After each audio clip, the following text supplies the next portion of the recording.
And I just gotta say, that's pretty stupid. I mean, and later you see that there are video cameras there because they videotaped Michael walking out. He's like, da da da da da. But it's still really dumb because, I mean, they wouldn't have been alone raping the person.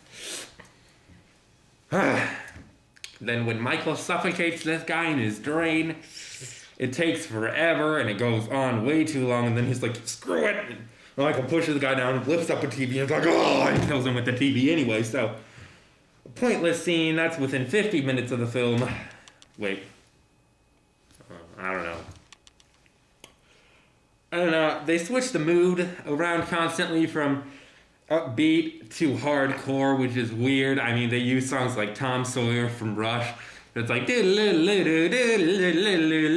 so it's happy, and then it's like, dun dun dun dun dun dun dun, as Michael's butchering people. It's like, that's retarded. And then when there's, at the gas station where the trucker goes in, the black trucker, Michael Myers is walking around in a bathrobe. He's really tall, he's got long scraggly hair, he's wearing a mask. And nobody notices. That's really weird to me. And once again, there's tons of nudity when the black trucker decides to schwang off in the bathroom to full-on nudity porno mag. Michael was taller than the trucker that he kills, but for some reason his suit fits him perfectly, so that's a little weird.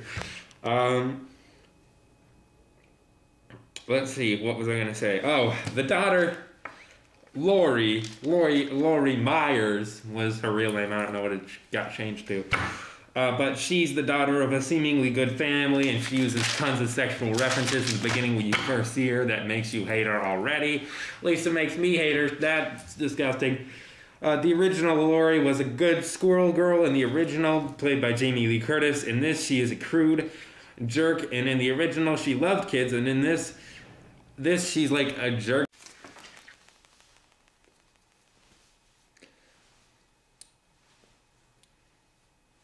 Okay, sorry about that, guys. Sorry. See, you know what happened? Okay, well, the battery died. And then I charged the battery again for a god-awful long time. But I guess the battery wasn't charging when I was charging it.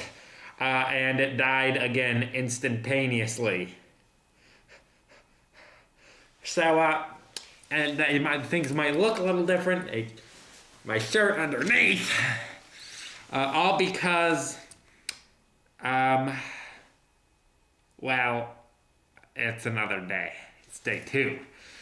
So I'm going to videotape this now, and then we're going to finish this. All right, so somehow later, Michael, well, let me try to explain this. Michael, apparently when he was 10, went and dug up some floorboards and just ripped them up, shoved his mask and his butcher knife up in that grill, and then kept that somehow after he butchers his entire family before sitting out on the porch like a little queer.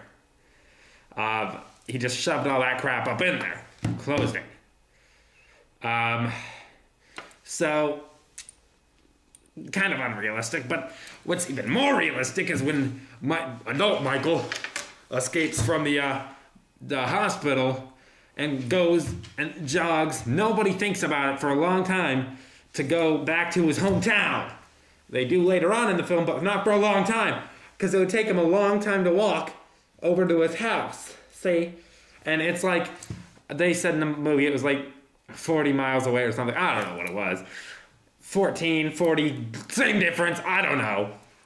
So they should have been able to think of that before he did. And he went over there and he pulled him up and he got his mask, and he got his little knife. It was just really gay.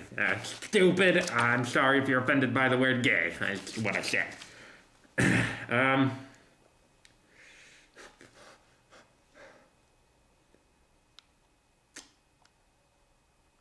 Whoops. Okay, anyway. So then Michael stands out in the daytime watching the kids. He's like, no. With his little mask on, his little suit.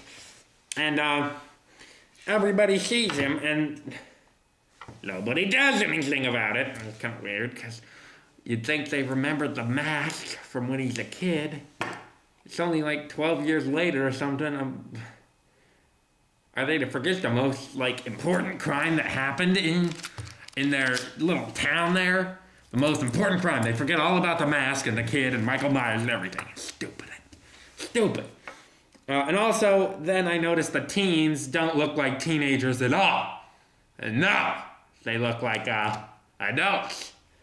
That's just the first hour of the film. We still have an hour left to go, right here, in my notebook. So here we go.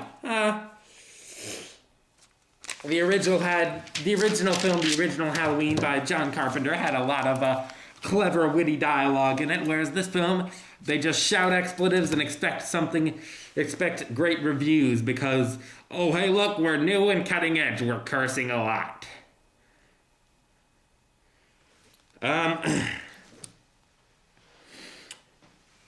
And all the teens in this movie are disgusting, filthy sluts.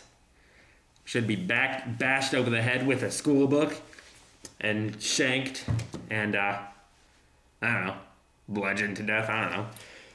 But then the teens are so stupid. This is kind of realistic because I know some people that are this stupid, but the teens are so stupid that they both sexually, verbally, and mentally harass Michael, the giant stalker guy. He's like, ugh, he's crazy. He's got a mask on and everything. And they're so stupid. They're like, oh, you want some fresh meat, honey? Come over here and get it. What? That's retarded. You're going to get butchered. And also, never mind. Hang on a second. Okay.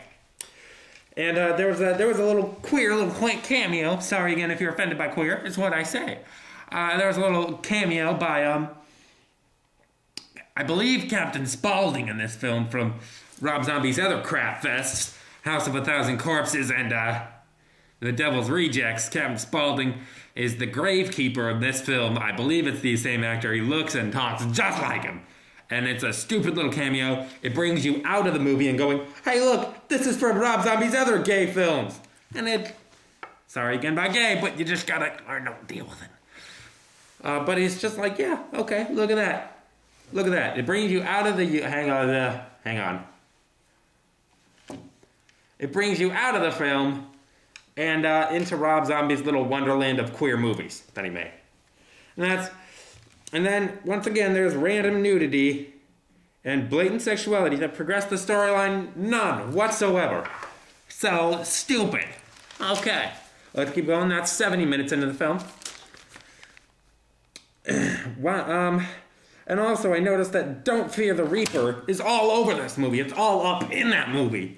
I mean, like, even 15 years later, she just turns the knob once, and immediately Don't Fear the Reaper is back on the radio, as it was popular back when Michael was butchering his little family, because it was playing back then too, but she immediately finds it. It's still that popular after 15 years? Don't think so. Then Laurie convinces her whore friend that she's not a slut over the phone, even though the slut friend just appeared on screen naked minutes prior. So what's the point of that? We all know she's a slut. We just saw her on screen naked. What's the point of that scene? She is a slut. Rob Zombie also fuses the ghost scene from the original and the pin the kid up scene. I mean, hang on. And he takes out everything cool. He's like holding him there for a long time. He's like, wah, Michael is, and then he like does it forever, and then he just stands back and he's like, yep, good, and then he walks away. Whereas in the original, I mean, he just lunged forward with the knife, jabbed him there, and then stood back and just watched him for a while. That was cool. This one is no. Once again, there's full-on nudity for no reason. And also for no apparent reason, Michael waits a while and then kills Laurie's parents. He waits past Laurie chatting up her mom, and then he's like, I guess I have nothing better to do. 15 minutes, it's a quickie. Done. Alright, is he dumb?